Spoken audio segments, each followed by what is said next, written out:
The 23rd chapter, Thoughts on Death. Very soon your life here will end. Consider then what may be in store for you elsewhere. Today we live, tomorrow we die and are quickly forgotten. Oh, the dullness and hardness of a heart which looks only to the present instead of preparing for that which is to come.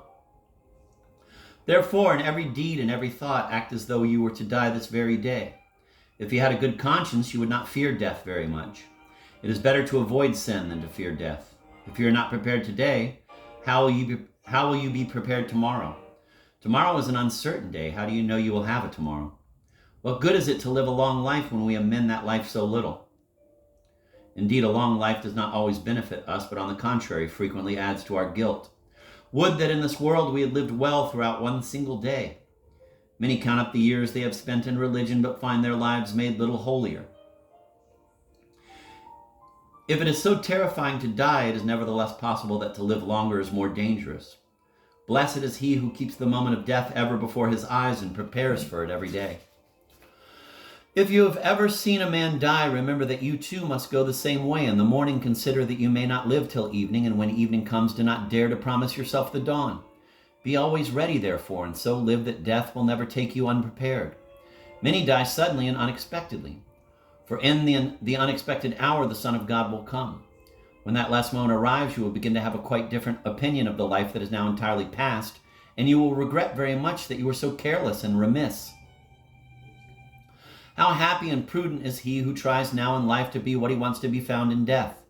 Perfect contempt of the world, a lively desire to advance in virtue, a love for discipline, the works of penance, readiness to obey, self-denial, and the endurance of every hardship for the love of Christ. These will give a man great expectations of a happy death.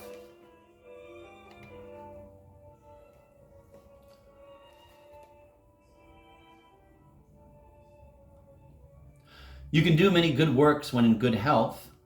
What can you do when you are ill? Few are made better by sickness.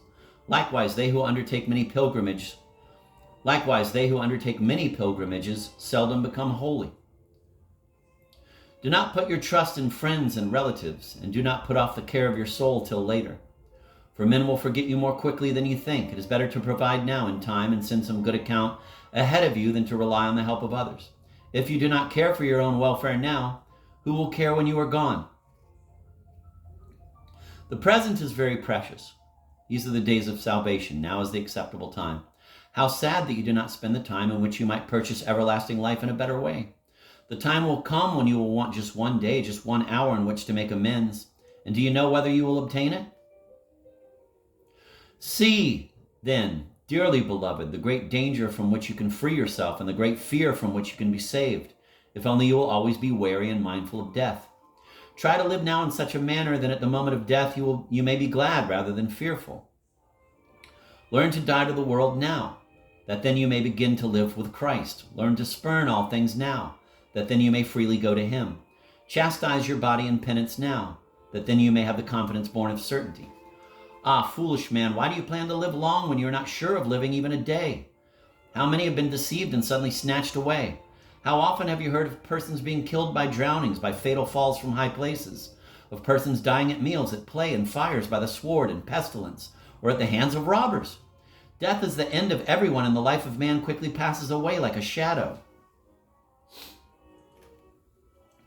Who will remember you when you are dead? Who will pray for you? Do now, beloved, what you can, because you do not know when you will die, nor what your fate will be after death. Gather for yourself the riches of immortality while you have time. Think of nothing but your salvation. Care only for the things of God. Make friends for yourself now by honoring the saints of God, by imitating their actions, so that when you depart this life, they may receive you into everlasting dwellings.